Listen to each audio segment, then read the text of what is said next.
Hello everyone, welcome to Edu India classes. Today we are starting chapter 4 of BCK, that is Government Policy for Business Growth. Business की growth के लिए government की क्या क्या policies होंगी, किस तरीके से गवर्नमेंट पॉलिसीज़ का इम्पैक्ट पड़ता है बिजनेस ग्रोथ पे, या पास्ट के ईयर्स में किस तरीके से जो गवर्नमेंट ने पॉलिसीज़ बनाई हैं उनका इम्पैक्ट हमें बिजनेस में देखने को मिला है। ये सारी चीज़ें इस चैप्टर में हम डिस्कस करेंगे। Before starting this particular chapter, first we try to understand meaning of government policy. Government और गवर्नमेंट पॉलिसीज़ का मतलब हम समझने की कोशिश करेंगे। गवर्नमेंट की अगर मैं बात करूँ तो एक कोई पर्टिकुलर टेरिटरी है, एक कोई पर्टिकुलर स्टेट है, या एक कोई पर्टिकुलर कंट्री है। ये एक पर्टिकुलर कोई कंट्री है जिस कंट्री को एडमिनिस्ट्रेट करने के लिए हमें एक ऑर्गेनाइज्ड बॉडी चाहिए, और उस ऑर्गेनाइज्ड बॉडी को हम यहाँ पर क्या कह दे रहे हैं? गवर्नमेंट कह दे रहे हैं। ठीक है, मेरी बात समझ में आ रही है? जैसे इंडिया है, इंडिया मान लीजिए इंडिया है, इंडिया को एडमिनिस्ट्रेट करने के लिए, मैनेज करने के लिए हमें एक बॉडी चाहिए, एक गवर्निंग बॉडी चाहिए, उस एक ऑर्गेनाइज्ड बॉडी चाहिए। उस ऑर्गेनाइज्ड बॉडी को हम यहाँ पर क्या कह दे रहे हैं? गवर्नमेंट कह दे रहे हैं। अब अगर हम इंडिया की बात कर रहे हैं, जैसे कि हमने एग्जाम्पल में कंट्री इंडिया को ली हुई है, तो एक एज अ कंट्री, एक स्टेट, एज अ स्टेट या एज अ कंट्री हमें बहुत सारे इशूज को मैनेज करना होता है। जैसे उस टेरिटरी में, उस कंट्री में बिजनेस है, ट्रेड है, कॉमर्स है, हेल्थ सेक्टर है, इंफ्रास्ट्रक्चर सेक्टर है, टेलीकम्युनिकेशन सेक्टर है, लॉ एंड ऑर्डर है। तो इन सारी चीज़ों से रिलेटेड ये सारे एस्पेक्ट को मैनेज करने के लिए गवर्नमेंट क्या करती है? रूल्स बनाती है, रूल्स को डिफाइन करती है, रूल्स सिस्टम डेवलप करती है। ये जो गवर्नमेंट ने रूल्स या ये जो सिस्टम डेवलप किए हुए हैं, इन्हें हम पॉलिसी कहते हैं। गवर्नमेंट की क्या कहते हैं? पॉलिसी कहते हैं। तो किसी पर्टिकुलर एस्पेक्ट को मैनेज करने के लिए गवर्नमेंट के जो एक प्रोसीजर होता है, जो रूल्स होते हैं, जो रिस्ट्रिक्शंस होती हैं, उन रूल्स एंड रिस्ट्रिक्शंस को हम क्या कह देते हैं? गवर्नमेंट पॉलिसी कह देते हैं। यहाँ पर अगर इस चैप्टर की बात करूँ तो यहाँ पर मुझे गवर्नमेंट पॉलिसीज को पढ़ना है with reference to business growth, कि गवर्नमेंट पॉलिसी का बिजनेस ग्रोथ से क्या रिलेशन है, किस तरीके से गवर्नमेंट पॉलिसीज का इंपैक्ट पड़ता है बिजनेस की ग्रोथ के लिए। ये यहाँ पर हमें बात डिस्कस करनी है। ठीक है, मेरी बात समझ में आ रही है? क्या हम इस चैप्टर में डिस्कस करने जा रहे हैं? कि हम डिस्कस करने जा रहे हैं कि गवर्नमेंट की पॉलिसीज का बिजनेस ग्रोथ पे क्या इम्पैक्ट है, या मैं ये कहूँ कि जो गवर्नमेंट ने पास्ट ईयर्स में डिफरेंट पॉलिसीज़ बनाई हैं बिजनेस को, इंडस्ट्रीज़ को, ट्रेड को इम्प्रूव करने के लिए, एक बेटर एनवायरनमेंट प्रोवाइड करने के लिए जो पॉलिसीज़ बनाई हैं, तो उन सारे एस्पेक्ट्स को हमें यहाँ पर डिस्कस करना है इस चैप्टर के माध्यम से। बहुत ही सिंपल और बहुत ही ईजी चैप्टर है, बहुत जर्नल चैप्टर है। ऐसा बहुत कोई टेक्निकल बात नहीं है कि बहुत ही हम यहाँ पर कोई टेक्निकल बात करने जा रहे हों। बिल्कुल बेसिक सी कुछ बातें यहाँ पर हम करने जा रहे हैं। चलिए देखते हैं, उन बातों की बात करते हैं। अगर इस चैप्टर की हम बात करें तो इस चैप्टर में बेसिकली हमें यहाँ पर कहा Indian public policy. Public policy का मतलब भी गवर्नमेंट पॉलिसीज है, कि भारत के, इंडिया के रेफरेंस में जो इंडियन गवर्नमेंट पॉलिसीज हैं वो किस तरीके से हैं, किस तरीके की पॉलिसीज पास में हुई हैं या अभी गवर्नमेंट। बेसिकली हमें सारी पॉलिसीज नहीं यहाँ पर डिस्कस करनी, हमें पॉलिसीज का और बिजनेस का जो इंटर रिलेशन है, इंपैक्ट है, उस बात को समझने की कोशिश करनी है। ठीक है, जैसे हमने अगर इंडियन पब्लिक पॉलिसीज की बात करें तो हम इकोनॉमिक रिफॉर्म की बात करेंगे कि 1947 के बाद, इंडिपेंडेंस के बाद गवर्नमेंट ने बिजनेस को किस तरीके से डेवलप किया, क्या क्या रिफॉर्म किए। भाई शुरुआती दौर में जो सिचुएशन थी, बहुत क्रिटिकल सिचुएशन थी। अगर इंडिया की बात करें तो इंडिया एग्रीकल्चर बेस्ड इकोनॉमी थी, बिजनेसेस का यहाँ पर ज़्यादा स्पेस नहीं था, बिजनेसेस के लिए ज़्यादा चांसेस नहीं थे। फिर गवर्नमेंट ने कुछ रिफॉर्म किए, उन रिफॉर्म के माध्यम से धीरे धीरे बिजनेसेस को डेवलप किया। उन्हीं रिफॉर्म में से एक सबसे इंपॉर्टेंट रिफॉर्म आ जाता है जिसे हम कहते हैं LPG, liberalisation, privatisation and globalisation. ये आपका 1991-92 के दौरान गवर्नमेंट ने ये LPG का एरा लेके आए। एक्चुअल में प्रोसेस सिस्टम क्या था? 1947 में जब हम आज़ाद हुए तो कम से कम 350 से 400 साल हम इंडिया ने गुलामी के रूप में गुजारा, और अंग्रेजों ने इंडिया पर राज किया, और भी बहुत सारे लोगों ने इंडिया पर राज किया। जब अंग्रेज इंडिया में आए थे तो वो बिजनेस करने के पॉइंट ऑफ व्यू से आए थे। शुरुआत में वो बिजनेस करने के लिए आए थे, और बाद में उन्होंने धीरे धीरे हम पे राज करना शुरू कर दिया।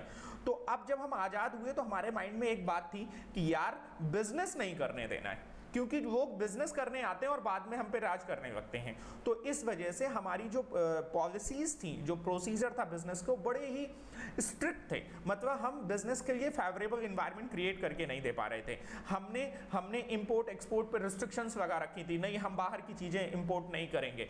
हमने बाहर वाली कंपनीज को इंडिया में आने के लिए अलाउ नहीं किया हुआ था, बहुत सारी रिस्ट्रिक्शन थी। इवन जो हमारी डोमेस्टिक कंपनीज थी उनको, जो बिजनेस हाउसेस थे, उनको भी हमने बहुत सारी सुविधाएं नहीं दी हुई थी, बहुत सारे लिबरल नहीं किया हुआ था, उन पे भी हमने बहुत सारी रिस्ट्रिक्शंस लगा रखी थी। अगर मैं बिफोर 1991 के पहले की बात करूं तो बेटा एक अगर स्कूटर आपको परचेज करना होता था तो you have to wait for 6 month, 6 to 7 months आपको वेट करना पड़ता था एक स्कूटर परचेज करने के लिए, क्योंकि कुछ इस तरीके की हमारे यहाँ पॉलिसीज थी, जैसे हम लाइसेंस राज कह सकते हैं। क्या कह सकते हैं? लाइसेंस राज था। मतलब आपको बिजनेस करने के लिए लाइसेंस लेना पड़ता था, बहुत कॉम्प्लिकेटेड लाइसेंस लेने का प्रोसेस बड़ा कॉम्प्लिकेटेड होता था, और उस लाइसेंस में बहुत सारी रिस्ट्रिक्शंस होती थी। आप इतनी यूनिट बना सकते हो, ये कर सकते हो, वो कर सकते हो, ढेरों रिस्ट्रिक्शंस होती थी। तो that was the policy of the government. Government की पॉलिसी थी कि हम ज्यादा बिजनेस को नहीं बढ़ने देते हैं। बट धीरे धीरे मैं सिंपल वर्ड में कहूं, गांधी जी हमें चरखा पकड़ा के चले गए थे, और गांधी जी ने हमसे कहा था कि देखो प्यारे भारतवासियों, बिजनेस मत करने देना यहाँ किसी को। लोग बिजनेस करने आते हैं और फिर आप पे राज करने लगते हैं। आप ठहरे सीधे साधे लोग, तो आपको हम ये चरखा पकड़ा के जा रहे हैं, बस इसी से काम करते रहना। चरखा से मेरा यहाँ पर मतलब है कि बहुत सारी रिस्ट्रिक्शंस लगा दी थी बिजनेस के ऊपर, और सेल्फ सफिशिएंट होने के लिए हम एग्रीकल्चर पे पूरी तरीके से बेस्ड हो गए थे। बट जैसे कि इकोनॉमी, वर्ल्ड इकोनॉमी ग्रो कर रही थी, केवल एग्रीकल्चर पे बेस्ड होकर रिस्ट्रिक्शंस के साथ हम ज्यादा दिनों तक सर्वाइव नहीं कर सकते थे। और 1991 के पहले इस समय जो दौर आया, इस समय इंडिया की पोजीशन बहुत ही क्रिटिकल हो गई, बिल्कुल भूखमरी जैसी सिचुएशन आ गई। तो फिर गवर्नमेंट ने क्या किया? गवर्नमेंट ने ये जो रिस्ट्रिक्शंस थी, इन रिस्ट्रिक्शंस को हटाया और एक नया दौर लेके आए, जिस दौर को नाम दिया LPG, liberalisation, privatisation and globalisation. अगर सिंपल वर्ड में मैं बात कहूं तो लिबरलाइजेशन का मतलब होता है कि जो रिस्ट्रिक्शंस थी बिजनेस और ट्रेड के लिए, उनको ईजी किया गया, लिबरल किया गया, सिंपल किया गया। ग्लोबलाइजेशन का मतलब होता है कि हमारी जो कंट्री, हमारी जो इकोनॉमी थी, जिसे हम सेल्फ सफिशिएंट बनाना चाहते थे, जिसको हमने रिस्ट्रिक्ट करके रखा हुआ था, हमने उसको जोड़ दिया वर्ल्ड इकोनॉमी के साथ। मतलब हम इंटरनेशनल ट्रेड को हमने फेवर करना शुरू कर दिया। इंटरनेशनल ट्रेड के लिए हमने अलाउ कर दिया, हमने बाहर वाली पार्टीज के लिए अलाउ कर दिया कि आप इंडिया में आ सकते हो और बिजनेस कर सकते हो। इंडियन कंपनीज को हमने अलाउ किया कि आप बाहर जाके बिजनेस कर सकते हो। मतलब ये एरा, इस तरीके की सिचुएशन को हम ग्लोबलाइजेशन कहते हैं। और पुराने समय में क्या था कि जो कंट्रोल था बिजनेस का, वो गवर्नमेंट के हाथों पे था। ज्यादातर जो बिजनेसेस थे वो गवर्नमेंट के द्वारा ओन्ड होते थे। तो हमने धीरे धीरे बिजनेसेस को क्या किया? प्राइवेटाइज किया। बेसिकली मैं इस LPG एरा को कहता हूं कि जो गांधी जी हमें चरखा पकड़ा के चले गए थे, हमने उस चरखे को तोड़ दिया। चरखे को तोड़ा और एक नए दौर में आए, जिस दौर का नाम हमने रखा LPG, liberalisation, privatisation and globalisation. Detail discussion करेंगे अभी हम। फिर हमने जो बात यहाँ पर समझनी है चैप्टर में, पॉलिसी के आउटकम्स क्या हैं, जो भी हमारी जो हमारी पॉलिसी, गवर्नमेंट की पॉलिसीज हुई, उनके आउटकम्स क्या निकल के आए, FDI पे क्या इंपैक्ट पड़ा, इकोनॉमिक ग्रोथ पे क्या इंपैक्ट पड़ा, ये सारी बातें हमें यहाँ पर डिस्कस करनी है इस चैप्टर के माध्यम से। चैप्टर की शुरुआत करते हैं। इंट्रोडक्शन दी गई है। इंट्रोडक्शन के फर्स्ट पैराग्राफ में कुछ नहीं है, आपको बिजनेस पॉलिसी को सिचुएशन के माध्यम से समझाने की कोशिश करी है। आपको एक सिंपल रीडिंग करनी है, रीडिंग में हो जाएगा आपका। नेक्स्ट पैराग्राफ थोड़ा सा इंपॉर्टेंट है और ये बिजनेस पॉलिसी को काफ़ी अच्छे तरीके से डिफाइन कर रहा है। कह रहा है legal process, tax policies, business restrictions, financial reporting of any nation. कह रहे हैं किसी भी नेशन के जो लीगल प्रोसेस है, टैक्स की पॉलिसीज है, बिजनेस रिस्ट्रिक्शंस है, फाइनेंशियल रिपोर्टिंग कैसे होनी चाहिए, फॉलोज फ्रॉम गवर्नमेंट पॉलिसी, ये सारी चीज़ें फॉलो की जाती हैं। मतलब ये फॉलो करेंगी गवर्नमेंट पॉलिसीज को। मतलब गवर्नमेंट की जो पॉलिसीज होंगी उसी अकॉर्डिंग आपके लीगल प्रोसेस होंगे, टैक्स की पॉलिसीज होंगी, बिजनेस। मतलब अगर आपको बिजनेस करना है तो you have to follow the government policies. ठीक है। Naturally government policies are sine qua non. Sin qua non का मतलब होता है इंपॉर्टेंट। ये गवर्नमेंट पॉलिसीज बहुत इंपॉर्टेंट हैं और for spheres of the economy. मतलब स्पेयर्स का मतलब होता है एरिया, किसी भी पर्टिकुलर एरिया के लिए ये बहुत अधिक इंपॉर्टेंट है जो आपकी बिजनेस पॉलिसीज हैं। not only the startups development by young entrepreneur like Raman और अली, ऊपर इन्होंने एग्जाम्पल दिया था कि नए स्टार्टअप्स भी हो सकते हैं, the big companies also face a number of policies issues followed by the state। मतलब आप चाहे छोटी ऑर्गेनाइजेशन हो, आप चाहे बड़ी ऑर्गेनाइजेशन हो, you have to follow the business, you have to follow the government policies, और गवर्नमेंट पॉलिसीज को आपको फेस करना पड़ेगा। मतलब basically you have to follow the government policies, आपको गवर्नमेंट पॉलिसीज को फॉलो करना पड़ेगा, उनके प्रोसीजर को आपको यूज करना पड़ेगा। एक एग्जाम्पल के माध्यम से समझाया गया है पॉलिसी को। जैसे अगर बांग्लादेश की बात करें तो बांग्लादेश में उनकी पॉलिसी है कि अगर आप कोई second hand car, imported car, second hand car अगर इंडिया में आप बेचना चाहते हो, या इंपोर्टेड कार अगर आप इंडिया में बेचना चाहते हो, तो आप बेच सकते हो। बट अगर मैं इसी रेफरेंस में अगर इंडिया की बात करूं तो इंडिया की पॉलिसी है कि अगर आपको इंडिया में कार बेचनी है किसी बाहर की कंपनी को, तो वहां पर इंडिया में आपको मैन्युफैक्चरिंग यूनिट सेटअप करनी पड़ेगी। तो ये टू डिफरेंट पॉलिसीज हैं, अलग अलग कंट्रीज की अलग अलग गवर्नमेंट की पॉलिसीज हैं। हर किसी की अपना एक सोचने का तरीका, एक अपनी रिक्वायरमेंट, सिचुएशन, बहुत सारे सर्कमस्टांसेस होते हैं जिनके बेसिस पे ये डिसाइड किया जाता है कि गवर्नमेंट की पॉलिसी आखिर क्या रहनी चाहिए और क्या रहने वाली है। तो ये कुछ एग्जाम्पल दिए गए। मतलब इंडिया में अगर कोई ऑटोमोबाइल कंपनी आना चाहती है, डायरेक्ट वहां से इंपोर्ट करके अगर यहाँ कार बेचना चाहेगी तो रिस्ट्रिक्शंस है, बहुत सारी रिस्ट्रिक्शंस हैं। बट अगर आप यहाँ आके अपना किसी के साथ ज्वाइंट वेंचर कर लेते हो और फिर यहाँ आप मैन्युफैक्चर करके अगर कार बेचना चाहते हो तो आप बेच सकते हो। कह रहा है नेक्स्ट पैराग्राफ में, every nation defines it's mode of governance through a number of policy. बहुत सारी पॉलिसीज बना के वो ये डिफाइन करते हैं कि हाँ हमारा गवर्नेंस कैसा है, मोड ऑफ गवर्नेंस कैसा है। These policies are describe as public policy. ये जो पॉलिसीज है इन्हें हम क्या कहते हैं, पब्लिक पॉलिसी कहते हैं। In the national and international parlance, public policies are as old as government. जब से गवर्नमेंट का सिस्टम आया, जब से मतलब गवर्नमेंट का मतलब यहाँ पर ये मत समझिएगा बीजेपी गवर्नमेंट या ये गवर्नमेंट आई है तो उनकी उस हिसाब से पॉलिसीज आई। जब से किसी टेरिटरी को रूल करने का सिस्टम आया, उसको एडमिनिस्ट्रेट करने का सिस्टम आया है, तब से आपके पॉलिसी का सिस्टम आया। भाई कोई भी अगर किसी टेरिटरी को, पुराने जमाने में राजा महाराजाओं का भी जब समय हुआ करता था बेटा, तो जो राजा लोग होते थे उनके यहाँ पर भी पॉलिसी होती थी। आप पुरानी अगर हिस्ट्री देखें या पुरानी मूवीज देखें तो वहां पर भी टैक्सेशन से रिलेटेड पॉलिसीज थी। वहां पर भी अगर आप कोई क्राइम करते हो तो उसके लिए आपको क्या पनिशमेंट होगा, उससे रिलेटेड पॉलिसीज थी। तो जब से ये शासन का सिस्टम आया है कि लोगों ने शासन करना शुरू किया है, तब से पॉलिसी का सिस्टम आया है। तो पॉलिसी उतनी पुरानी है जितनी पुरानी गवर्नमेंट का कॉन्सेप्ट है। कह रहा है in the post second world war period a number of transactional companies evolved which stated to work in different part of the world. They align their operation according to the public policy of those nation where from they operates। मतलब अब क्या हुआ, second world war के बाद क्या हुआ, industrialisation को बढ़ावा मिला, और इंडस्ट्रियलाइजेशन जब हुआ तो बहुत सारी कंपनीज ग्लोबल जाने लगी। मतलब उन्होंने पूरे वर्ल्ड को एज अ इकोनॉमी माना और पूरे वर्ल्ड में नई नई जगह पर जाके वो काम करने लगे, अपने बिजनेसेस को सेटअप करने लगे। बट जिस जगह पे जाके आप काम करोगे तो वहां पर you have to follow the policy of that country. आप अपने नियम नहीं बना सकते हो, आपको उस कंट्री के नियम को फॉलो करना पड़ेगा। मतलब आपको अपने ऑपरेशंस को अलाइन करना पड़ेगा, बिजनेस को, अपने ऑपरेशन को अलाइन करना पड़ेगा as per the policy of that government. उस टेरिटरी की गवर्नमेंट की जो पॉलिसी होगी उस पॉलिसी के हिसाब से आपको अपने बिजनेस को अलाइन करना पड़ेगा। मतलब your business policy must be align with your government policy. जो बिजनेस की पॉलिसी होनी चाहिए वो गवर्नमेंट की पॉलिसी से अलाइन करनी चाहिए। मतलब यहां पर मैं कहूं, मैं यहां पर लिख सकता हूं all large corporate houses align their corporate policy with government policy। Even यहाँ large corporate houses की बात कही, small houses भी होंगे ना, small businesses भी होंगे, तो उनकी जो पॉलिसी होगी वो अलाइन करेगी। अलाइन का मतलब होता है in the same direction, same direction. जो उनकी कॉर्पोरेट पॉलिसी होगी वो सेम डायरेक्शन में होगी गवर्नमेंट पॉलिसी की। मतलब आपकी कॉर्पोरेट पॉलिसी गवर्नमेंट पॉलिसी को कॉन्फ्लिक्ट नहीं कर सकती, क्योंकि अगर आपकी पॉलिसी गवर्नमेंट पॉलिसी को कॉन्फ्लिक्ट कर रही होगी तो फिर आप उस कंट्री में ऑपरेट नहीं कर पाओगे।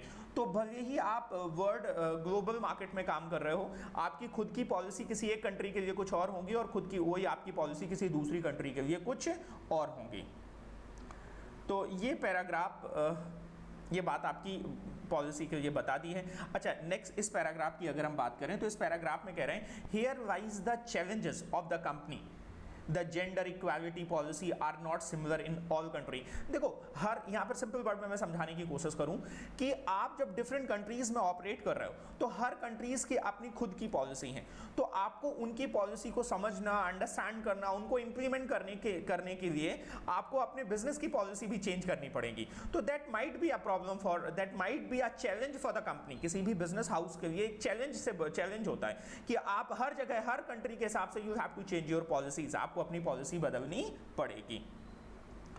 अब यहां पर आ जाते हैं हम, कह रहे हैं policy framework in India a historical sketch. पुराने ज़माने के हिसाब से, बहुत पुराने ज़माने के हिसाब से बात कर रहे हैं कि इंडिया के रेफरेंस में पॉलिसीज़ की कहाँ पर आपको जिक्र देखने को मिलता है कि जो आपकी पॉलिसीज़ बनाई गई, कैसे बनाई गई। कह रहे हैं in India a lots of discourses का मतलब होता है डिस्कशन। बेसिकली लोगों ने अपने अपने थॉट्स रखे हैं, व्यूज़ रखे हैं।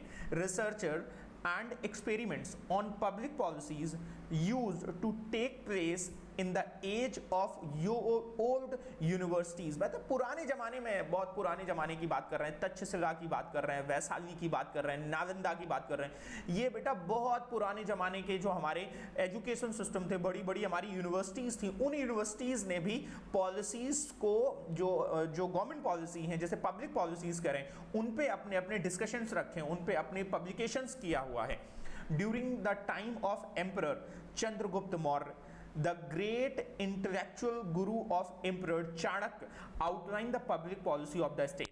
चाणक्य की जब भी बात करी जाती है तो चाणक्य ने बहुत सारे नियम, उससे कहते हैं बहुत इंटेलिजेंट व्यक्ति था, तो उसने किसी स्टेट को एक एफिशिएंट तरीके से ऑपरेट करने के लिए उन्होंने अपनी कुछ पब्लिक पॉलिसीज बनाई, और वो पब्लिक पॉलिसीज उन्होंने अपनी एक बुक लिखी जिसका नाम है अर्थशास्त्र, जिसे हम इकोनॉमिक्स भी कहते हैं। वो अर्थशास्त्र एक अलग हो गई, इनकी बुक का नाम है। तो इन्होंने बेसिकली कॉन्सेप्चुअल फ्रेमवर्क डेवलप किया और ये बताया कि हाँ भाई किस तरीके से आपकी गवर्नमेंट पॉलिसी होनी चाहिए। ऐसे ही अलग अलग समय पे मुगल के काल में और भी डिफरेंट काल में कई बार, जैसे मुगल की अगर मैं अकबर की बात करूं तो अकबर ने आईने अकबरी दिया, तो आईने अकबरी में उन्होंने इस बात को मेंशन किया हुआ था कि किस तरीके से कर वसूला जाएगा, मतलब उस समय के, उस दौरान की पॉलिसीज क्या होनी चाहिए, उन पॉलिसीज का उन्होंने कंपाइलेशन बुक के माध्यम से किया हुआ था। तो ये यहाँ पर इस पैराग्राफ में यही बात लिखी हुई है कि भाई पुराने जमाने से भी हमारे यहाँ पब्लिक पॉलिसीज फॉलो हो रही हैं, इसके हमें डिस्क्रिप्शंस, इसके हमें राइटिंग्स देखने को मिल जाती हैं। यहाँ पर जो सेकंड पैराग्राफ है, सेकंड पैराग्राफ में कह रहे हैं India attend freedom in 1947 with the partition of the nation. Rights and feminists broke out the different part of the nation. उस समय शुरुआत में बहुत सारी जगह दंगे हुए, बहुत सारी जगह बहुत सारी प्रॉब्लम्स हुई, और जिसने इकोनॉमी को क्या कर दिया, ब्रोक डाउन कर दिया। The new government of India faced a mammoth development, मतलब डेवलपमेंट चैलेंजेस का मतलब वेरी बिग, मेमोथ का मतलब होता है वेरी बिग, बहुत बड़े बड़े चैलेंजेस उनको फेस करने पड़े। Strong policy making was required as the nation had a diversity of language, culture, inequalities. अब सबसे बड़ी प्रॉब्लम तो भारत के साथ में ये थी कि भारत बहुत डाइवर्स है। आप 100 किलोमीटर का अगर जो डिस्टेंस है अगर वो कवर करते हो तो आपको अलग अलग तरीके की कल्चर देखने को मिल जाएगी, अलग अलग तरीके की लैंग्वेज देखने को मिल जाएगी, अलग अलग तरीके के एथिक्स देखने को मिल जाएंगे। तो ये एक बहुत बड़ी प्रॉब्लम थी एक कॉमन पॉलिसी को बनाने के लिए आफ्टर इंडिपेंडेंस।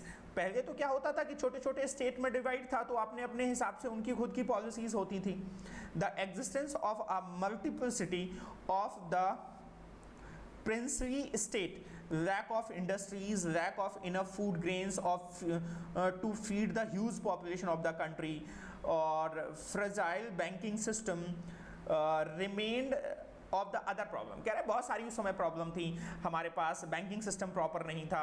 इवन अगर मैं 1991 के पहले की बात करूं, उससे और पहले की अगर बात करूं तो लोग बैंकों पे भरोसा नहीं करते थे, बैंक अगर बने भी तो दोनों बैंकों ने फ्रॉड कर दिया। ऐसे करके बहुत डाइवर्सिटी होने की वजह से शुरुआती दौर में एक कुछ स्ट्रॉन्ग पॉलिसीज लेके आने की ज़रूरत थी, और ये एक बड़ा चैलेंज था हमारी कंट्री के लिए। तो ये इन्होंने पॉलिसी के बारे में इंडिया के रेफरेंस में बताया हुआ है। कह रहा policy in the contemporary global economies. अब अभी इंडिया के पॉइंट ऑफ व्यू से बात करी, अब ये वर्ल्ड पॉइंट ऑफ व्यू से, ग्लोबल इकोनॉमी के पॉइंट ऑफ व्यू से बात कर रहे हैं। करें in the contemporary world the strong economies like US, European nation like Germany, France, Switzerland, Denmark, Sweden and Japan from Asia have clear cut policies on government economy. ये जो European nation वगैरह होते थे ना, इनके पास पहले से ही पॉलिसी थी, ठीक है, ये एक्चुअल में थोड़े से पहले से ही डेवलप्ड कंट्री के पार्ट में थे। On government, on governance, economy, market, taxes, इनके पास बहुत सिस्टमैटिक पॉलिसी थी। द इमर्जिंग इकोनॉमीज, अब जो नई इकोनॉमीज इमर्ज होके आ रही थी जैसे Brazil, Russia, India, China and South Africa, ठीक है, commonly known as BRICS nation, इन्हें ब्रिक्स नेशन भी कहते हैं। तो आप याद रखेंगे ब्रिक्स नेशन में कौन कौन से आने हैं, ठीक है। ब्रिक्स नेशन में क्या क्या आना है? Brazil, Russia, India, China and South Africa have distinct policy on governance. The socialist and the communist state like China, North Korea, and its while Soviet Union used to set highly controlled public policy. देखिए जो communist state है, जैसे China आज भी communist state है, ठीक है, जैसे हमारा इंडिया है, इंडिया सोशलिस्ट है, बेसिकली हमने मिक्स्ड इकोनॉमी को फॉलो किया है, बट फिर भी जो हम बेस्ड हैं, हम सोशलिस्ट बेस्ड हैं, हमारे यहाँ गवर्नमेंट इलेक्ट होके आती है। तो बट कुछ जो कंट्रीज है जहाँ कम्युनिस्ट चलता है, मतलब राजाशाही चलती है, अभी भी वहाँ वहीं उन्हीं के ही जो कुछ लोग हैं जो ही पूरी गवर्नमेंट को कंट्रोल करते हैं। तो जहाँ कम्युनिस्ट जो कंट्री होती थी उनकी जो पब्लिक पॉलिसीज थी वो बहुत स्ट्रिक्ट थी। जैसे आज भी अगर आप चाइना की बात करो तो चाइना के बारे में आप जानते हो कि मीडिया को उतना छूट नहीं है और भी पब्लिक को कुछ भी बोलने की उतनी आज़ादी नहीं है, थोड़ी रिस्ट्रिक्शंस ज़्यादा होती हैं ऐसी तरीके की कंट्रीज में। कह रहा है to cope up with varied economic problem and demands of the people, every single government has to outline these policies. The chapter endeavors to explain the meaning and types of policy. इस chapter में basically आपको समझाया गया है कि meaning, जो आपकी public policies है उनका मतलब क्या है, कितने तरीके की होती हैं। It also highlight the different component of the policy.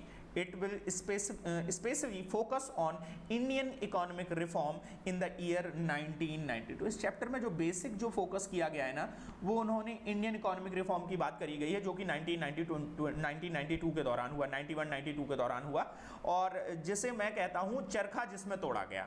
And the major change in the policies since then, आज़ादी के बाद से ये पहला मौका था जब बहुत ड्रामेटिक चेंज हुए थे, बहुत बड़े चेंज हुए थे। These efforts are commonly referred to as liberalization, privatization, globalization. इसे जो हम इकोनॉमिक रिफॉर्म कह रहे हैं 1991-92 के दौरान में, ये economic reform was in the form of liberalisation. Liberalisation का मतलब ये था कि जो रिस्ट्रिक्शंस थी ऑन बिजनेस के ऊपर जो रिस्ट्रिक्शंस होती थी, जो ट्रेड कर पे रिस्ट्रिक्शंस होती थी, उनको धीरे धीरे क्या किया गया, कम किया गया, लिबरलाइज किया। प्राइवेटाइजेशन का मतलब जो पहले सारे बिजनेसेस गवर्नमेंट के हाथों में होते थे उनको हमने धीरे धीरे प्राइवेट ओनरशिप के लिए अलाउ कर दिया, तो प्राइवेटाइजेशन कहा गया। और ग्लोबलाइजेशन का मतलब होता है कि हमने इंपोर्ट एक्सपोर्ट, हमने अपनी इकोनॉमी को वर्ल्ड इकोनॉमी के साथ जोड़ने की कोशिश करी, उसे हम क्या कहते हैं, ग्लोबलाइजेशन। तो ये तीनों बातें आपको समझ में आती हैं, आप रीड कर लेंगे, यही बात यहां पर लिखी हुई है। अब मीनिंग ऑफ पॉलिसी, पॉलिसी को वो समझाने की कोशिश कर रहे हैं। बेटा ये पहला पैराग्राफ आप रीड कर लीजिए, वैसे मैंने आपको समझा दिया, उसमें कोई दिक्कत नहीं है, ठीक है। पॉलिसी को समझाने की कोशिश कर रहे हैं, पॉलिसी एज सच मैंने समझा दी है। कह रहे हैं in England you do not have to pay single penny to either to the British museum और national art gallery, though UK follows capitalist economy, it has several socialistic principle ingrained in the state policy। देखो ये simple सी बात ये कह रहे हैं कि हाँ कुछ लोगों ने कैपिटलिस्ट को फॉलो किया, कुछ लोगों ने सोशलिस्ट को फॉलो किया। In any nation policy making process is related to political action, ये इंपॉर्टेंट बात है। ये जो पॉलिसी मेकिंग का जो राइट दिया गया ना, पॉलिटिकल एक्शन, पॉलिटिकल विल पर डिपेंड करता है, ठीक है। Long back Gabriel Almond outlined the political system as a set of interaction having structure, each of which perform its function in order to keep it like an ongoing concern. It is a set of process routinely converted into output. कह रहे हैं ये जो political, अभी भी आप देखते हो ना, हर साल हमारा बजट आता है, हर साल गवर्नमेंट में बहुत सारे इश्यूज को लेकर डिस्कशन होता है और उन डिस्कशन के दौरान रिजल्ट आता रहता है। ऐसा नहीं है एक बार पॉलिसी बन गई बस वही खत्म, अब दोबारा से कभी नहीं बनेगी। ये एक ऑन गोइंग प्रोसेस है, चलता रहेगा। हमें हमेशा अपनी पॉलिसीज को क्या करना होगा, चेंज करना होगा as per the changing environment. कह रहा है these outputs are the public policy. ये जो आपके पॉलिटिकल इशूज, पॉलिटिकल पार्टीज के द्वारा जो डिस्कशन के द्वारा जो रिजल्ट्स निकल के आए हैं, उन रिजल्ट्स को हम क्या कहते हैं, पब्लिक पॉलिसी कहते हैं। कह रहा है N autocratic ruler looks for policies which dominate over public. एक डेमोक्रेटिक कॉन्सेप्ट होता है इकोनॉमी का और एक ऑटोक्रेटिक कॉन्सेप्ट होता है। डेमोक्रेटिक कॉन्सेप्ट जैसे इंडिया, डेमोक्रेटिक का मतलब होता है प्रजातंत्र, मतलब राज किसका है, प्रजा का है। आज गवर्नमेंट कोई भी हो बट वो गवर्नमेंट किसके द्वारा इलेक्ट करी जा रही है, गवर्नमेंट किसके द्वारा, पब्लिक के द्वारा इलेक्ट करी जा रही है, तो उसे हम डेमोक्रेटिक कहते हैं। ऑटोक्रेटिक का मतलब है कि एक व्यक्ति, खास लोग ही गवर्नमेंट को चला रहे हैं। तो अगर ऑटोक्रेटिक अगर कंट्री होगी, रूरल होगा, तो वो विच डोमिनेट ओवर पब्लिक फ्रीडम, तो वो पब्लिक फ्रीडम को डोमिनेट कर रही होगी। ऐसी पॉलिसी बनाएंगे वो ऑटोक्रेटिक, पब्लिक फ्रीडम नहीं होगी। लेकिन अगर डेमोक्रेटिक कंट्री है तो वो पब्लिक फ्रीडम को डोमिनेट नहीं, सपोर्ट कर रहे होंगे। ठीक है, तो ये कुछ किसके बारे में बता रहे हैं बेटा, पॉलिसी के बारे में बता रहे हैं। एज सच यहाँ पर और ज्यादा कोई खास बातें नहीं कही गई हैं। कह रहे हैं इन इंडिया, अभी हमें पता होना चाहिए, in India democracy we have several political parties, leaders are free to argue in the parliament. और तभी आप देखते हो हमारा डेमोक्रेटिक सिस्टम है, जब भी कोई पॉलिसी बनती है तो डिफरेंट जो लीडर्स हैं हमारे, वो इलेक्ट होके पूरे देश के डिफरेंट एरियाज से आए हैं। बेसिकली वो पब्लिक को रिप्रेजेंट कर रहे होते हैं और रिप्रेजेंटेटिव है पब्लिक के। तो जब भी कोई पॉलिसी बनाई जाती है तो सबकी कंसेंट के, मेजॉरिटी की कंसेंट से बनाई जाती है। तो ये जो मेजॉरिटी की कंसेंट से पॉलिसी बनाने का सिस्टम है, ये डेमोक्रेटिक सिस्टम कहलाता है। क्या कहलाता है, डेमोक्रेटिक सिस्टम कहलाता है। Almond classified these input of political system into generic functional categories like political socialization and recruitment, interest, aggregation, interest, articulation, political communication. बेटा इन्होंने बहुत सारी बातें कही हुई हैं। कह रहे हैं जो पॉलिटिकल सिस्टम है बहुत सारी चीज़ों से मिलकर बना होता है। सिंपल वर्ड में आप समझ लें, आउटपुट के रूप में जो निकल के आएगा वो आपकी पॉलिसी निकल के आएगी। यहाँ पर इतनी बात ठीक है, इसमें और कुछ भी नहीं है। कह रहा David stone propounded another model of political policy relationship which is known as feedback और ब्लैक बॉक्स मॉडल। ये इंपॉर्टेंट रखना है आपको, फीडबैक और black box model. This model identifies that there are many social demand which are not included in the decision and policies designed by the state. In course of time, the government try to look for some avenues to look for a feedback process towards the public policy. कह रहे हैं इस system में क्या होगा कि government पहले एक पॉलिसी बना देगी, फिर उस पॉलिसी को इंप्लीमेंट कर देगी और पब्लिक से कहेगी कि आप अपने अपने फीडबैक दीजिए, और अगर वो फीडबैक पॉजिटिव आ रहे हैं पब्लिक के तो उसको इंप्लीमेंट कर देगी, और अदरवाइज फिर उसको क्या कर देगी, वो खत्म कर देगी।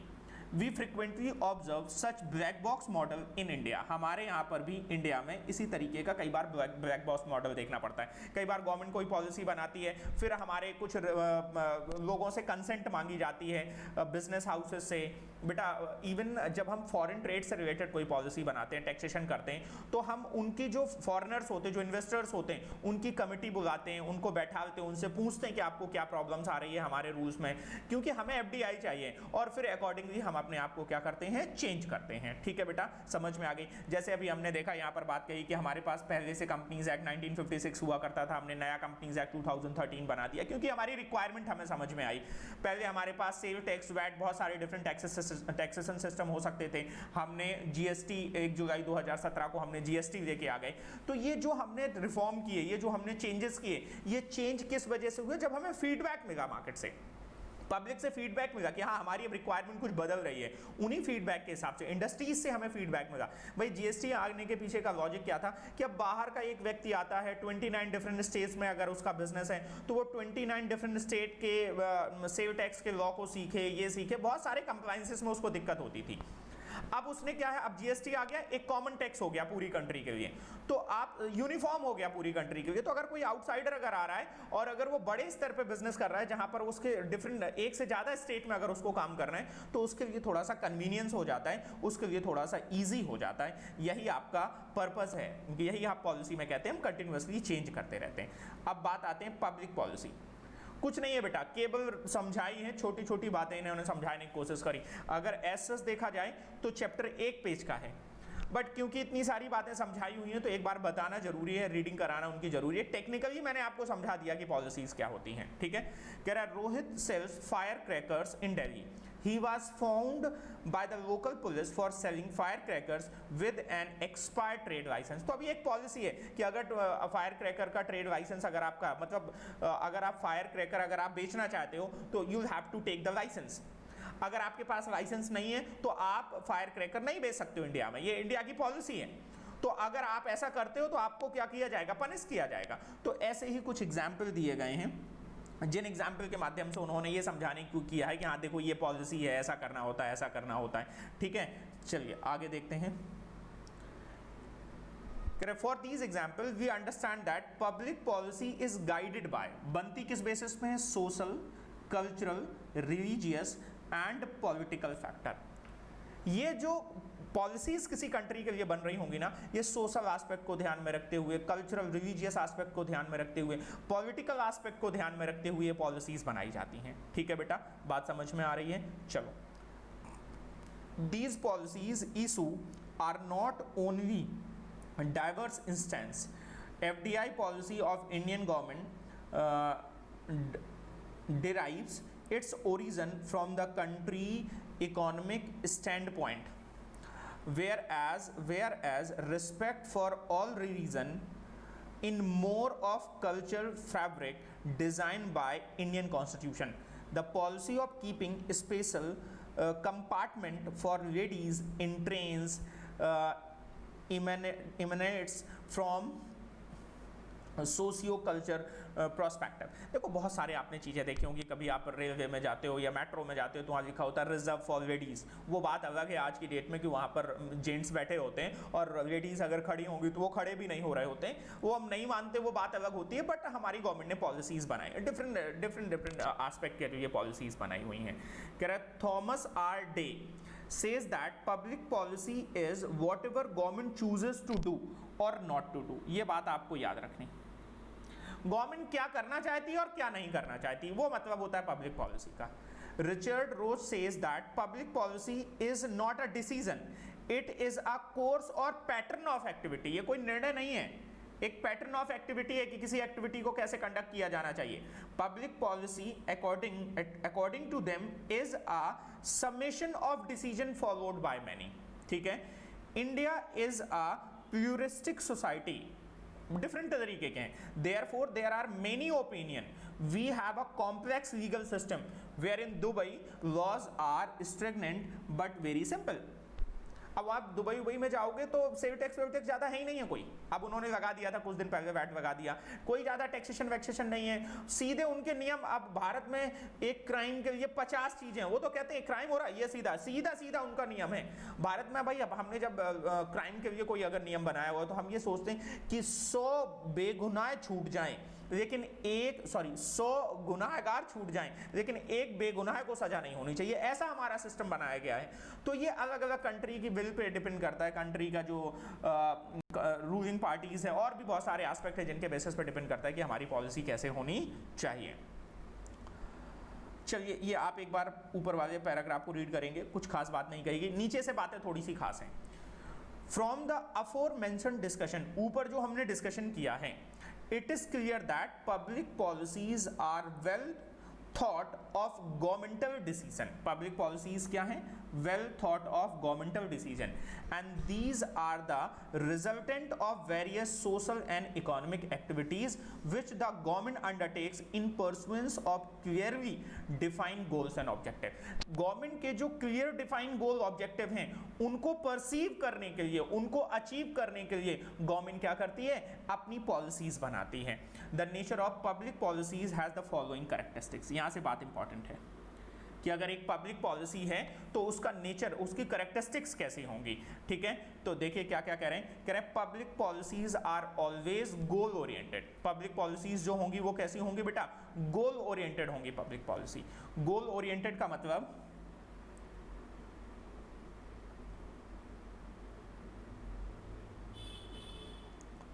गोल ओरिएंटेड का मतलब भाई गवर्नमेंट का एक ऑब्जेक्टिव है कि इस तरीके से हमें रूल करना है, इस तरीके से हम सोसाइटी को जो भी हम रिजल्ट चाहते हैं उसी अकॉर्डिंग हम अपनी पॉलिसी बनाते हैं, तो इसे हम कहते हैं गोल ओरिएंटेड, ठीक है। कह रहे public policy represent the outcome of governments collective action. Obvious सी बात है, गवर्नमेंट के जो कलेक्टिव एक्शन है वही हमें किसके रूप में दिखाई देते हैं, पब्लिक पॉलिसी के रूप में दिखाई देते हैं। Public policy is what the government actually decided decides और चूज टू डू, क्या वो करना चाहती है और क्या नहीं करना चाहती है, दोनों बातों के लिए गवर्नमेंट पॉलिसीज बनती हैं। It is the relationship of the government unit to the specific field of political environment in a given administrative system, कि जो गवर्नमेंट की यूनिट्स हैं और जो पॉलिटिकल एनवायरनमेंट है और जो एडमिनिस्ट्रेटिव सिस्टम है वो किस तरीके से मैनेज किया जाना है, उनकी आपस में क्या रिलेशन है, इस बात को हम देख सकते हैं किसके द्वारा, गवर्नमेंट पॉलिसी के द्वारा, पब्लिक पॉलिसी के द्वारा। It can take a variety of the form like law, ordinance, court decision, executors order, decision, बहुत सारी चीजें मिलके पॉलिसी बनती है। कई बार लॉ के डिसीजन आ जाते, वो कोर्ट के डिसीजन आ जाते, वो लॉ बन जाती, वो पॉलिसी बन, वो पॉलिसी हो गई। In India most of these public policies are written statement and these are decided by government and other regulatory body. ज्यादातर जो हमारी पॉलिसीज हैं वो रिटन, हमारा एक प्रोसेस होता है किसी लॉ को बनाने में कि पहले एक बिल आएगा, जैसे अभी आपने देखा कैब आया, सिटीजनशिप अमेंडमेंट बिल, तो पहले बिल आया, फिर दोनों सदनों में उस पर डिस्कशन हुआ, दोनों कंसेंट मिली, पास हो गया, प्रेसिडेंट के असेंट मिल गए, तब वो जाके एक्ट बनता है, तब वो जाके पॉलिसी बनी। Public policy is positive in the sense that it depicts the concern of the government and involves its action to a particular problem on which the policy is made। ठीक है बेटा, basically जो government policy, public policy का मतलब है कि कोई society में प्रॉब्लम है, उस प्रॉब्लम के सॉल्यूशन के लिए गवर्नमेंट ने पॉलिसी बनाई हुई है, ठीक है बेटा। अब जैसे अभी चर्चा चल रही है कि जो पॉपुलेशन कंट्रोल एक्ट आना चाहिए, पॉपुलेशन कंट्रोल पे गवर्नमेंट की कोई पॉलिसी होनी चाहिए, तो ये क्यों चर्चा ऐसी चल रही है, क्यों गवर्नमेंट इस पे पॉलिसी बनाना चाहती है, क्योंकि हम फेस कर रहे हैं, ओवर पॉपुलेशन को फेस कर रहे हैं। आप देखिए जितने भी हमारे रिसोर्सेज हैं, जो गवर्नमेंटल रिसोर्सेज हैं, रोड हैं, हाईवेज को देख लीजिए आप, रेलवे स्टेशन को देख लीजिए, एयरपोर्ट को, बहुत ही अधिक तरीके से क्राउडेड हो चुके हैं, ओवर पॉपुलेटेड हो चुकी है हमारी कंट्री। तो हम चाहते हैं कि पॉपुलेशन पे क्या किया जाए, कंट्रोल किया। तो एक प्रॉब्लम है, उस प्रॉब्लम के सॉल्यूशन के लिए गवर्नमेंट क्या करती है, पॉलिसी बनाती है।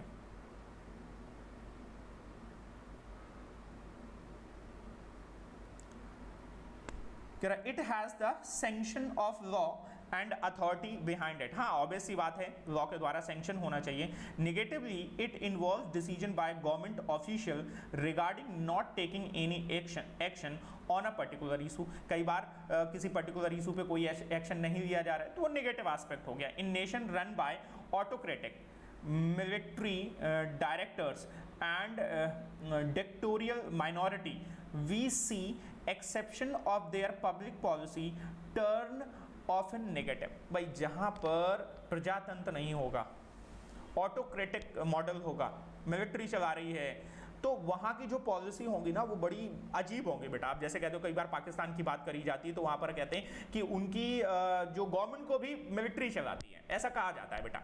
तो अब अगर मिलिट्री चला रही, मतलब पब्लिक का बहुत ज़्यादा इंटरवेंशन नहीं होता, वो नाम का होता है बेटा, ठीक है।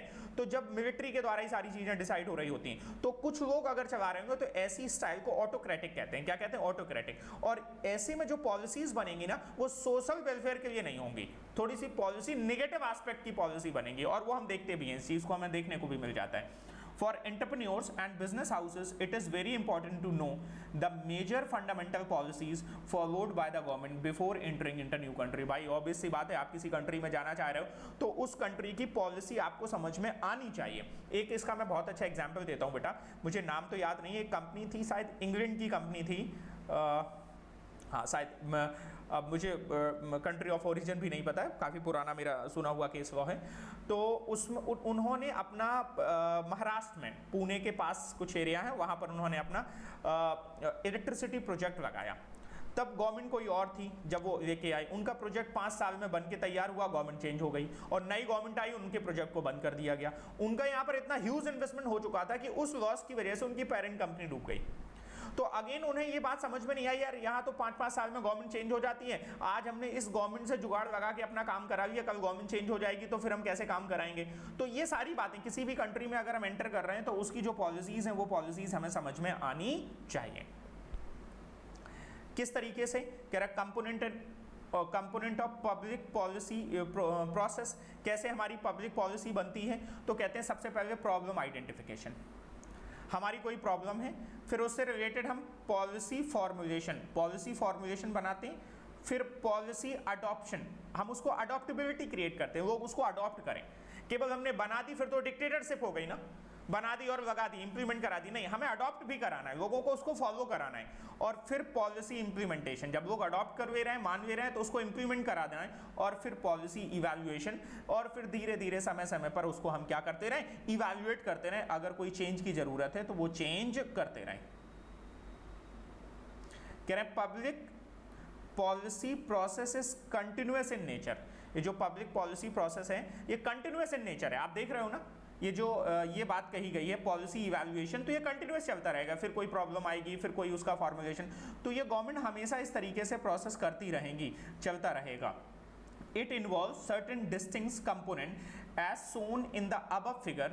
These components are interconnected by various type of communication and multiplicity of feedback loops. और ये interconnected भी हैं, यहाँ से हमें feedback मिलते हैं, feedback के हिसाब से फिर accordingly हम improve करते हैं, और ऐसे वैसे ऐसे करके धीरे धीरे हमारा क्या होता है बेटा, पॉलिसी बनती। यहाँ पर वो बताया गया कि एक पॉलिसी कैसे बनती है, तो पहले हम बिल बनाएंगे, फिर दोनों हाउसेस, लोकसभा और राज्यसभा दोनों हाउसेस में हम उसको पास कराएंगे, फिर प्रेसिडेंट की कंसेंट मिलेगी, फिर उसको धीरे धीरे इंप्लीमेंट करेंगे। ये सारा प्रोसेस है किस बात का, आपको इसको देखना है एक बार।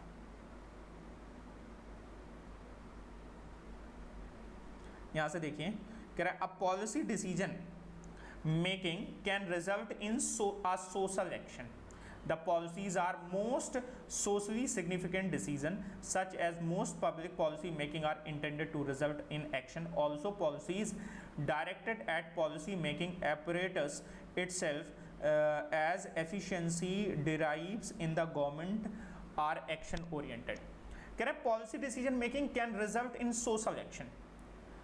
जो पॉलिसी डिसीजन मेकिंग हो रही हो एक प्रकार से सोशल एक्शन है, करना ही सोसाइटी के लिए हम बना रहे हैं। The policies of most socially significant decision making, socially significant decision making है, such as most public policies making are intended to result in action. जो हमने पॉलिसी बनाई है अगर उनको पब्लिक ही फॉलो नहीं करेगी, उनको इंप्लीमेंट ही नहीं किया जाएगा, तो मतलब क्या हुआ, तो अल्टीमेटली हम पब्लिक के लिए पॉलिसी बना रहे हैं, तो पब्लिक सोसाइटी को ध्यान में रखते हुए हमारी पॉलिसी होनी चाहिए। और अगर कोई भी पॉलिसी हमारी सोसाइटी को ध्यान में रखते हुए नहीं है, सोसाइटी के अगेंस्ट है, तो उतनी सक्सेसफुल पॉलिसी नहीं होगी। तो कहते हैं पॉलिसी हमारी जब भी हो तो वो हमारी कैसी होनी चाहिए, सोसाइटी को ध्यान में रखते हुए होनी चाहिए। कह रहे हैं नेचर ऑफ पॉलिसी, ये बात इंपॉर्टेंट है। अभी तक हमने केवल ये पढ़ा कि पॉलिसी क्या होती है, बहुत सारे एग्जाम्पल के माध्यम से वहां अलग अलग बार बार वही चीज समझाई गई। फिर हमने पॉलिसी की कैरेक्टरिस्टिक्स देखी कि क्या होती हैं, जो गवर्नमेंट पॉलिसीज हैं उनकी कैरेक्टरिस्टिक्स क्या होती हैं। अब हम कह रहे हैं पब्लिक पॉलिसी का है या गवर्नमेंट पॉलिसी का है, बात बराबर है। अब वो कह रहे हैं कितने तरीके की हमारी गवर्नमेंट पॉलिसी हो सकती है, तो 3 तरीके की, रिस्ट्रिक्टिव, रेगुलेटरी और फैसिलिटेटिंग। रिस्ट्रिक्टिव का मतलब उन्होंने कुछ रिस्ट्रिक्शंस लगा दी हैं, जैसे इंपोर्ट करना है तो मना नहीं किया है आपको, इंपोर्ट कर सकते हो बट यू हैव टू पे द इंपोर्ट ड्यूटी, तो ये रिस्ट्रिक्टिव हो गई पॉलिसी। रेगुलेटरी का मतलब है कंट्रोल, रिस्ट्रिक्टिव में हाँ रिस्ट्रिक्शन थोड़ी सी लगी हुई, रेगुलेटरी में कंट्रोल बढ़ जाएगा। कह रहे हैं regulate the activities of a particular sector of economy. जैसे आप बैंक की अगर बात करें, इंश्योरेंस सेक्टर की अगर बात करें, तो यहाँ पर जो पॉलिसी और रेगुलेटरी पॉलिसी, मतलब जितनी भी बैंक है हमारी वो आरबीआई के गाइडलाइन के हिसाब से काम करेंगी। मतलब इंडिया में आप इंडिपेंडेंट होकर बैंक नहीं चला सकते हो, नहीं हम आरबीआई की बात नहीं मानेंगे, कोई भी बैंक बैंक हो, नेशनलाइज बैंक हो, प्राइवेट बैंक हो, you will have to follow RBI restrictions. तो जो आरबीआई की जो रिस्ट्रिक्शंस है, जो पॉलिसी उन्होंने बैंक्स के लिए बनाई है, वो पॉलिसी कहलाएंगी रेगुलेटरी पॉलिसी। इसी तरीके से है आपका इंश्योरेंस। इंश्योरेंस सेक्टर में अगर आप बिजनेस करना चाहते हो तो आपके कैसे प्लान होंगे, क्या होंगे, सब कुछ आपका इरडा के हिसाब से काम करेगा, insurance regulatory and development authority of India. तो अगेन वो रेगुलेटरी पॉलिसी होंगी। जैसे अगर आप शेयर्स के खरीदने बेचने की बात करें तो सेबी है हमारे पास, सेबी के हिसाब से आपको शेयर्स के खरीदने बेचने का पूरा प्रोसेस होगा, सेबी की गाइडलाइन आपको फॉलो करनी पड़ेगी। तो ये जो पॉलिसीज हैं, ये पॉलिसीज आपकी क्या कहलाएंगी, रेगुलेटरी पॉलिसीज कहलाएंगी। आप पढ़ेंगे तो यहाँ पर आपको मिल जाएगा। फॉरेन एक्सचेंज है तो फॉरेन एक्सचेंज मैनेजमेंट एक्ट है उस बात के लिए। तो यहाँ पर जो हमारी पॉलिसीज हैं वो रेगुलेटरी पॉलिसी कहलाएंगी। और फैसिलिटेटिंग पॉलिसीज का मतलब होता है हम बिजनेस को फैसिलिटेट कर रहे हैं, हमारी ऐसी पॉलिसी है, हम उनको लोन दे रहे हैं। जैसे एमएसएमईज वगैरह, अभी गवर्नमेंट ने कहा हुआ है कि हम एमएसएमईज को लोन देंगे। ये जो पैराडमिक, जो आपका कोरोना का जो काल चल रहा है, इस दौरान जो बिजनेसेस को लॉस हुआ है, उन लॉसेस को रिकवर करने के लिए गवर्नमेंट ने स्कीम निकाली है कि हम एमएसएमईज को लोन देंगे। तो एमएसएमईज का मतलब होता है micro small and medium enterprises. तो इनको लोन देना, इनको सपोर्ट करना, इनके लिए एक फेवरेबल एनवायरनमेंट बनाना, ऐसी कोई पॉलिसी है तो ये पॉलिसी आपकी क्या कहलाएंगी, फैसिलिटेटिंग पॉलिसी। तो किसी भी इकोनॉमी में 3 तरीके की पॉलिसी हो सकती है, रिस्ट्रिक्टेड पॉलिसी, रेगुलेटरी पॉलिसी और फैसिलिटेटिंग पॉलिसी। ठीक है, बात समझ में आ गई।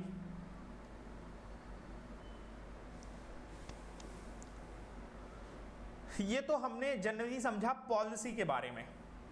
यहां पर नीचे बात कही गई है, पोस्ट इंडिपेंडेंट पब्लिक पॉलिसी। आजादी के बाद से हमारी पब्लिक पॉलिसी को ये इवैल्यूएट कर रहे हैं, कैसे कैसे बनी है। तो ये यहां पर कह रहे हैं कि if we look at Indian economy at the time of independence, it showed all sign of stagnation. Stagnation का मतलब होता है कि रुकी हुई थी इकोनॉमी, कोई ग्रोथ नहीं थी, कोई डेवलपमेंट नहीं था, निष्क्रियता थी। About 40% of the population was below poverty line in 1951। 72% workforce थी जो एग्रीकल्चर में थी। बिजनेस से रिलेटेड केवल 2% की बातें होती थी। ठीक है, जो हमारी नेशनल इनकम थी, 50% नेशनल इनकम एग्रीकल्चर से आती थी। ये सारे सेटबैक इन्होंने बताए हुए हैं। और बाद में यहां पर चलो एक काम करते हैं, इस पार्ट को हम लोग अब अपनी नेक्स्ट क्लास में करेंगे।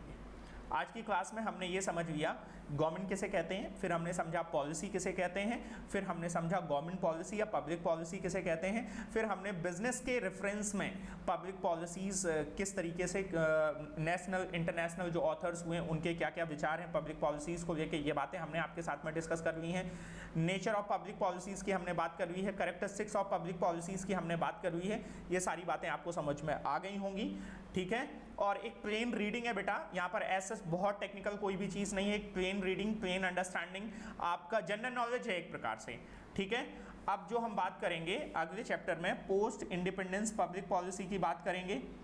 इकोनॉमिक चेंज प्रोसेस, कैसे इकोनॉमिक का चेंज प्रोसेस है उसकी हम बात करेंगे। और नीड फॉर रिफॉर्म, क्या क्या ज़रूरत है हमें रिफॉर्म के लिए। पॉलिसी डिसीजन एंड गोल की बात करेंगे। और प्राइवेटाइजेशन एसेस तो हम पढ़ चुके हैं। और फॉरेन डायरेक्ट इन्वेस्टमेंट एफडीआई से रिलेटेड हम बात करेंगे। फॉरेन इंस्टीट्यूशनल इन्वेस्टमेंट एफआईआई से रिलेटेड हम बात करेंगे। इनसे रिलेटेड हम थोड़ी थोड़ी बात करेंगे, थोड़ी थोड़ी अंडरस्टैंडिंग आपको देनी है, ऐसे डिटेल में ज़्यादा कुछ भी नहीं है। हाँ, आपको पता होना चाहिए एफआईआई क्या है, आपको पता होना चाहिए एफडीआई क्या है, ये सारी बातें आपको पता होनी चाहिए। एक काम कर लेता हूँ मैं आपके साथ में एफडीआई फॉरेन डायरेक्ट इन्वेस्टमेंट और एफआईआई, चलो ये एक काम करिए, आप एक बार घर से पढ़ के आइए, इसको थोड़ा सा आप पढ़ लीजिए, फिर मैं आपको थोड़ा सा फास्ट मोड में समझा दूंगा तो ये बातें आपको समझ में आ जाएंगी। ये जो बचे हुए चैप्टर हैं अपनी नेक्स्ट क्लास में कर लेंगे, तो 2 क्लास में ये चैप्टर हमारा ओवर हो जाएगा। ठीक है बेटा, थैंक्स फॉर वॉचिंग। और चलिए अगली क्लास में हम बाकी पार्ट डिस्कस करेंगे। थैंक यू, मिलते हैं अपनी अगली क्लास में, तब तक के लिए बाय बाय।